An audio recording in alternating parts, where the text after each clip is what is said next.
राधे राधे मेरे प्यारे भक्त जैनों, आप सभी को होली का हार्दिक शुभकामनाएं करती हूँ। आप सभी को होलिका देवी सभी को सुरक्षित रखे, खुश रखे। आज आप सभी सुनेंगे एक साथ होलिका की संपूर्ण व्रत कथा।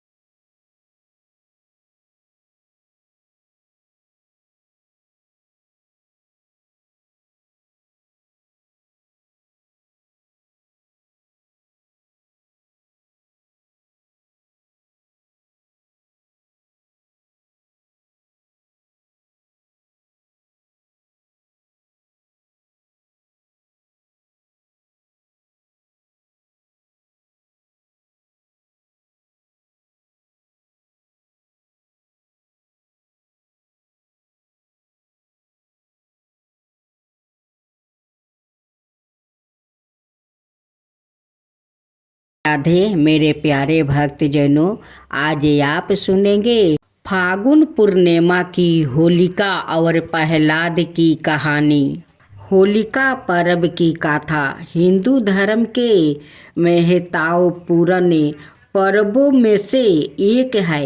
इस पर्व का मुख्य उद्देश्य होलिका दहन के माध्यम से असत्य को पराजित करना है, साथ ही साथ विश्वास और सच्चाई को विजय बनाना है। यह पर्व हिंदू धर्म के प्रमुख त्योहारों में से एक है, जो अब भारत समेत दूसरों देश में भी मनाया जाने लगा है। रंगों के इस पर्व की छठा पूरे भारतवर्ष में देखने को मिलती है, लेकिन होली पर्व से पहले एक और परंपरा हमारे हिंदू धर्म में निभाई जाती है। यह परंपरा है होलिका दहन की। होलिका दहन के बाद ही होली का पर्व मनाया जाता है।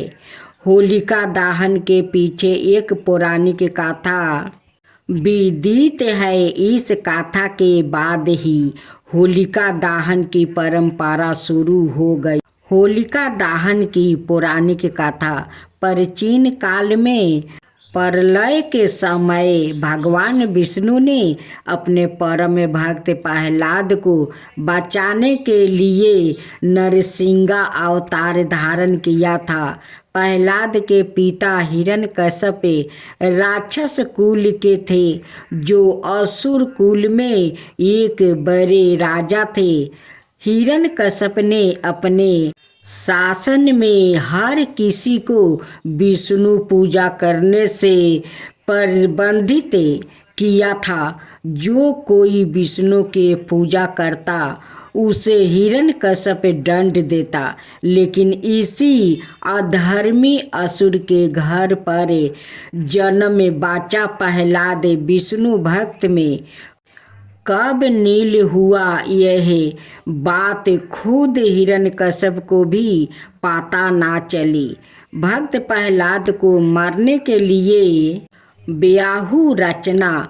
जब प्रहलाद को विष्णु भक्त में लीन हिरण्यकश्यप ने देखा तो उसे तुरंत पूजा छोड़ने को कहा, लेकिन विष्णु भक्त प्रहलाद ने अपने पिता की एक ना मानी। अपने ही पुत्र को विष्णु भक्त में लीन देखकर हिरण्यकश्यप का क्रोधित हुआ।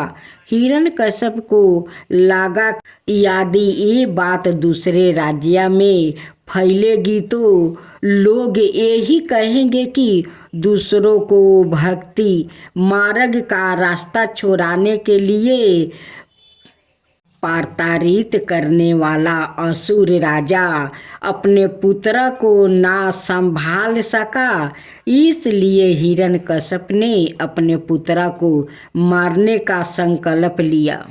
हिरण्यकश्यप ने अपने सैनिकों को पुत्र प्रहलाद को मारने का आदेश जारी किया।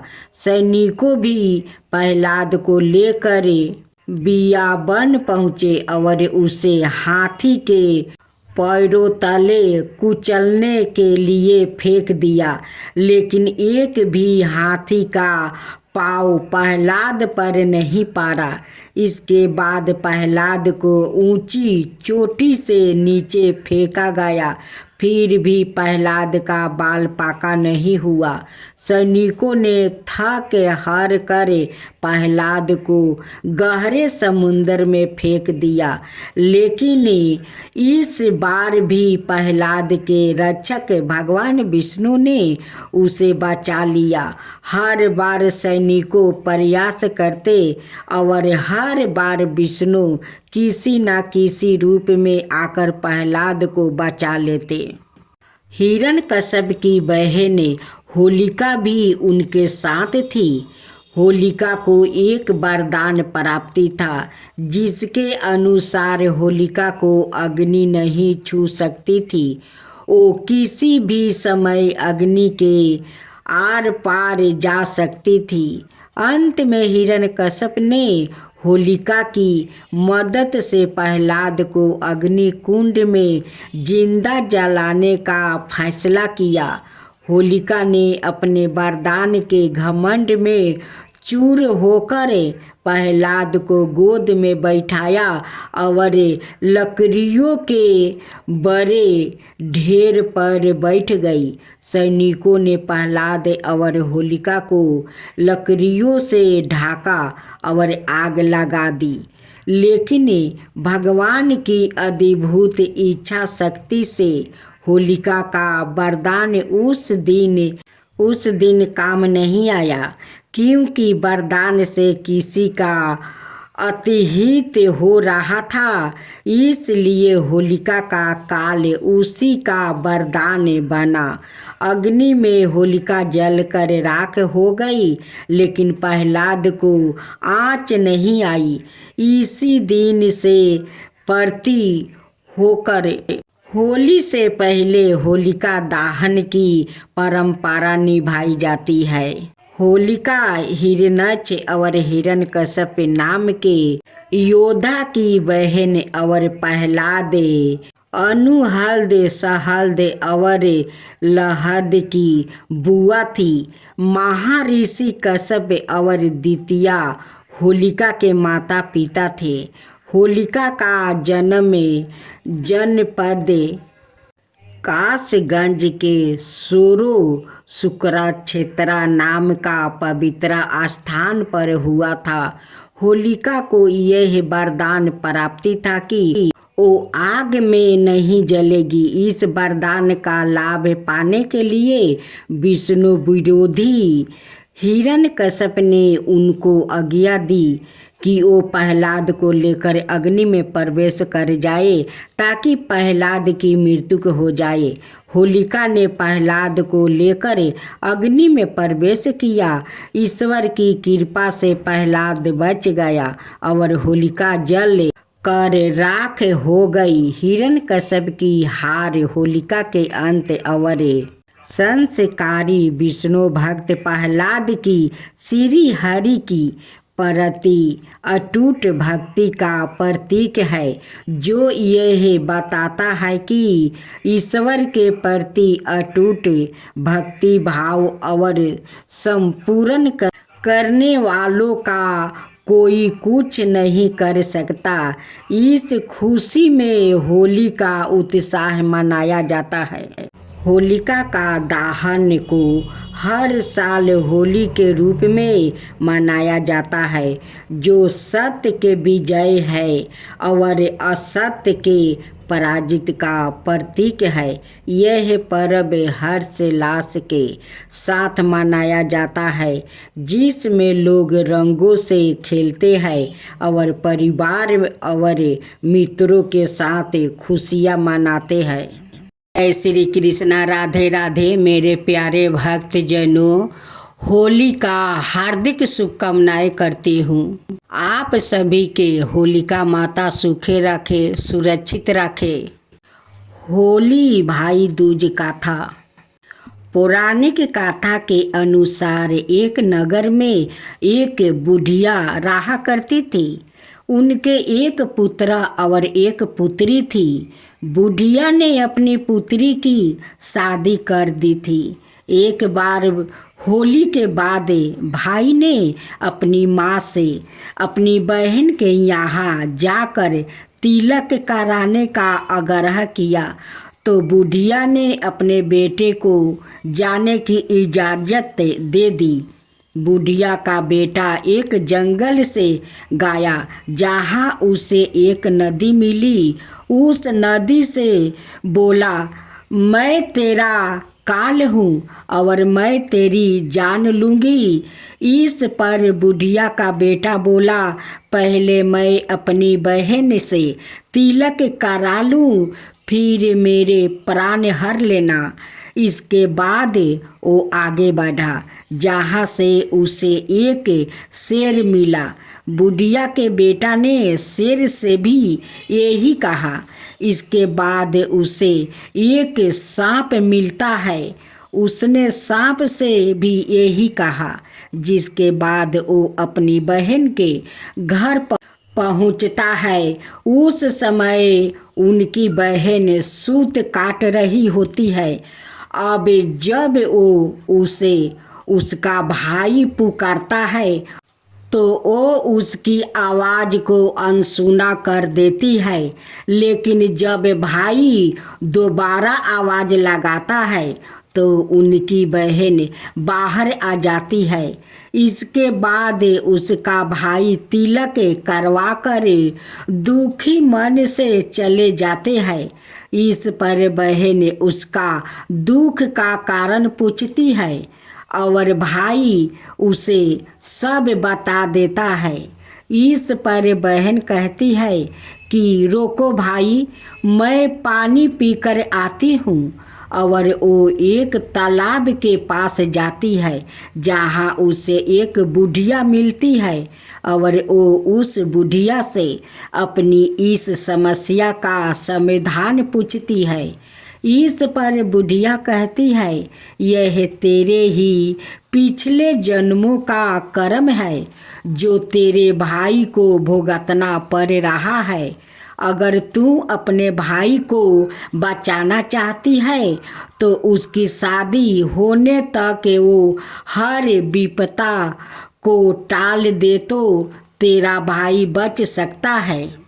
इसके बाद वो अपने भाई के पास जाती है और कहती है कि मैं तुझे घर छोड़ने के लिए जाऊंगी और वो शेर के लिए मांस, सांप के लिए दूध और नदी के लिए ओढ़नी लाती है। इसके बाद दोनों आगे बढ़ते हैं।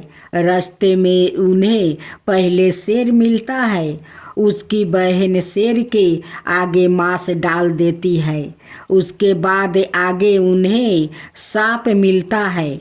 जिसके बाद उस बुढ़िया की लड़की उसे दूध दे देती है और अंत में उन्हें नदी मिलती है, जिस पर वो ओढ़नी डाल देती है। इस तरह से वो बहन अपने भाई को बचा लेती है।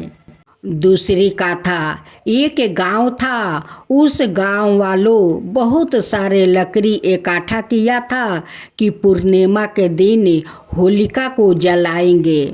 उस दिन सभी गांव वालों के घर घर में सादा चने के बरी बनाया जाता है उस होलिका में डालने के लिए।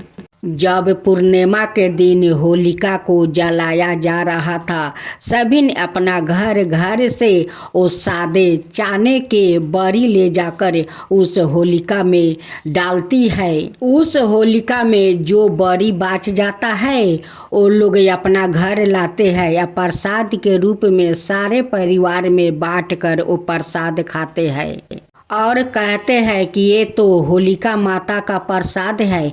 जो लोग इस प्रसाद को खाते हैं वो अमर हो जाते हैं।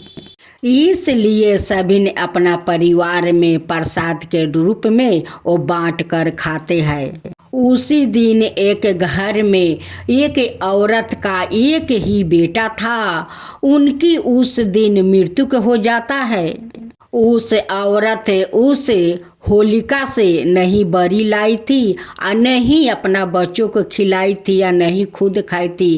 कहती है कि होलिका तो एक लाश के तरह है, कोई भाला उस लाश में फेंके हुए बरी कोई खाता है। इसी बात के कारण होलिका माता को क्रोध आ जाता है और उनकी बेटा को मृत्यु हो जाता है। उस औरत को रोते हुए देखकर होलिका माता एक बूढ़ी का रूप धारण करती है और उनकी घर पहुंच जाती है। कहती है कि क्या हुआ रे बेटी, क्या हुआ, क्यों रो रही है, तेरा बेटा को क्या हुआ है। वो कहती है कि हे बूढ़ी माई, मेरा बेटा आज के दिन मारा गया। देखिए आज सभी लोग होलिका को जला रहे हैं और मैं अपना बेटा को मृत्यु पर रो रही हूँ। बुढ़िया माई कहती है कि अपना आँख के आंसू पोंछे, तू होलिका माता के अपमान किया है, उसी के कारण तेरा बेटा का आज मृत्यु हुआ है। तू जा उस होलिका में देख कहीं बरी पड़ा है या नहीं। अगर पड़ा है तो उस बरी को उठा कर ले आओ, खुद खा, अपना मृत्यु बेटा का मुख में डाल दे। अगर होलिका माता का कृपा होगा तो तेरा बेटा जीवित हो जाएगा। वो बुढ़िया माई का बात सुनकर उस औरत उस होलिका के पास जाती है और उस लकड़ी में बरी खोजती है। खोजते खोजते एक जाला हुआ बरी मिलता है। उसी बरी को उठा कर ले आती है। वो अपना मृत्यु बेटा का मुख में डाल देती है और खुद प्रसाद के रूप में वो खाती है। उनकी मरे हुए बेटा होलिका माता का जयकारा लगाते लगाते उठकर बैठ जाता है। अब तो उन्हें देखकर बहुत आश्चर्य हो जाती है कि ये तो होलिका माता का वो जले हुए प्रसाद बेटा का मुख में डाल दिया। मेरा बेटा होलिका माता का जयकारा लगाते लगाते उठकर बैठ गया। ये तो चमत्कार हो गया। अब मैं भी हर साल होलिका में सादा चना का बरी लगाऊंगी और वहाँ से लिया कर खुद खाऊंगी, खुद अपना परिवार में प्रसाद बांटूंगी। तब से सभी लोग जो होलिका माता में वो बरी डालती है और जो वहाँ से मिल जाता है वो लिया कर वो अपना अड़ोस पड़ोस में प्रसाद के रूप में बांटती है और खुद परिवार में खिलाती है। तो बोलो होलिका माता की जय, होलिका माता की जय, होलिका दाहन की जय, होलिका दाहन की जय। भक्तजनों, आज आप सुनेंगे शिव और पार्वती की होली की कथा। इंद्र ने कामदेव को भगवान शिव की तपस्या भंग करने का आदेश दिया। कामदेव ने उसी समय बसंत को याद किया और अपनी माया से बसंत का प्रभाव फैलाया। इससे सारे जगत के प्राणी काम में मोहित हो गया। कामदेव का शिव को मोहित करने का यह प्रयास होली तक चला। होली के दिन भगवान शिव की तपस्या भंग हुई। उन्होंने रोष में आकर कामदेव को भस्म कर दिया और यह संदेश दिया कि होली पर काम, मोह, इच्छा, लालच, धन, मद इनको अपने पर हावी ना होने दे। तब से ही होली पर बसंत उत्साह और होली चलने की परंपरा आरंभ हुई। इस घटना के बाद शिवजी ने माता पार्वती से विवाह की सम्मति दी, जिससे सभी देव देवताओं, शिवगणों, मनुष्यों में हर्ष लास फैल गया। उन्होंने एक दूसरे पर रंग गुलाल उड़ा कर जोरदार उत्साह मनाया, जो आज होली के रूप में घर घर मनाया जाता है। यह भी एक कारण है होली मनाने का। राजा रघु के राज्य में ढिढोरा नाम का एक राक्षसी ने शिव से अमरत्व प्राप्ति कर लोगों को, खास कर बच्चों को सताना शुरू कर दिया। भयभीत प्रजा ने अपनी पीड़ा राजा रघु को बताई। तब राजा रघु के पूछने पर महर्षि वशिष्ठ ने बताया कि शिव के वरदान के प्रभाव से उस राक्षसी की देवता मनुष्य अस्त्र शस्त्र या ठंड गर्मी या बारिश से मृत्यु के संभव नहीं। किंतु शिव ने यहाँ भी कहा है कि खेलते हुए बच्चों को शोरगुल या हुड़दंग उसकी मृत्यु का कारण बन सकता है। अत ऋषि ने उपाय बताया कि फागुन पूर्णिमा का दिन शीत ऋतु की विदाई का और ग्रीष्म ऋतु के आगमन का होता है। उस दिन सारे लोग एकत्र होकर आनंद और खुशी के साथ हंसे, नाचे, गाए, तालियां बजाए, छोटे बच्चे निकल कर शोर मचाए, लकड़ियाँ, घास, उपले आदि इकट्ठा करे, मंत्र बोल कर उनमें आग जलाए, अग्नि की परिक्रमा करे, वो उसमें होम करे। राजा द्वारा प्रजा के साथ इन सब क्रियाओं को करने पर अनंत ढूंढा नाम कर राक्षसी का अंत हुआ। इस प्रकार बच्चों पर से राक्षसी बाधा और प्रजा के भय का निवारण हुआ। यह दिन ही होलिका और कालांतर में होली के नाम से लोकप्रिय हुआ। अब सुने पौराणिक होली कथा। पुराणों के अनुसार प्राचीन समय में हिरण्यकश्यप नाम का एक असुर था, जो भगवान विष्णु का कट्टर दुश्मन माना जाता था। लेकिन उसका खुद का पुत्र प्रहलाद विष्णु जी का सबसे बड़ा भक्त था। उसकी भक्ति को देखकर हिरण्यकश्यप बहुत कृपित रहा करता था। वो चाहता था कि प्रहलाद उसकी भक्ति को माने और विष्णु की पूजा ना करके उसकी पूजा करे। प्रहलाद ने ऐसा करने से माना कर दिया। तब हिरण्यकश्यप उसे नाना प्रकार से मार डालने की आयोजन बनाने लगा। श्री विष्णु कृपा से प्रहलाद हर बार बच जाता था। तब हिरण्यकश्यप के क्रोध का अंत न रहा। उसने अपनी बहन होलिका से प्रहलाद को जलाकर मार देने की प्रार्थना करने लगा। उसकी बहन होलिका को यह आशीर्वाद था कि वो अग्नि में नहीं जल सकती और उसने अपनी बहन को मनाया कि वो प्रहलाद को गोद में लेकर अग्नि में बैठ जाए। अग्नि उसे छू भी ना सकेगी, लेकिन प्रहलाद उस अग्नि में भस्म हो जाएगा। बहन ने अपने भाई की बात मान ली और एक नियम समय पर वो प्रहलाद को गोद में लेकर बैठी। उसने अग्नि का आहन किया। आश्चर्यजनक रूप से होलिका उस अग्नि में बुरी तरह झुलस गई, जबकि भक्त प्रहलाद साफ साफ बच गया। इस प्रकार बुराई पर अच्छाई की विजय के रूप में देश भर में होली मनाई जाती है। कहते हैं कि हिरण्यकश्यप के जीते जी ही बुराई का कैसे अंत होता है। उसने देखा कि होलिका के रूप में बुराई जल गई और अच्छाई के रूप में भक्त प्रहलाद बच गया।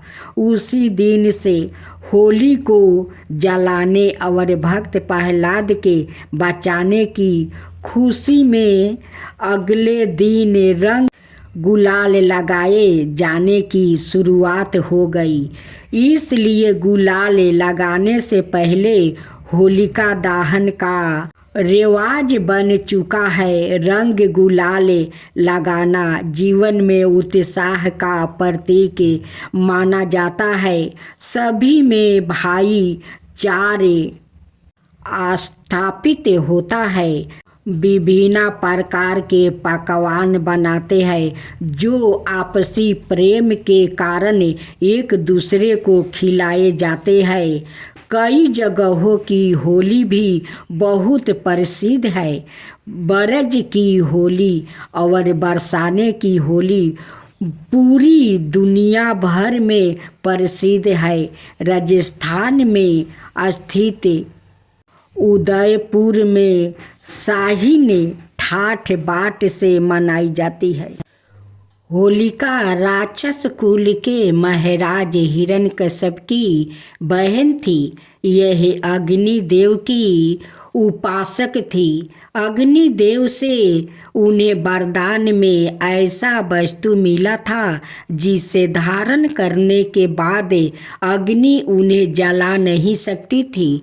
बस इसी बात के चलते हिरण्यकश्यप ने उन्हें यह आदेश दिया कि वो उनके पुत्र प्रहलाद यानी कि होलिका के भतीजे को लेकर हवन कुंड में बैठे।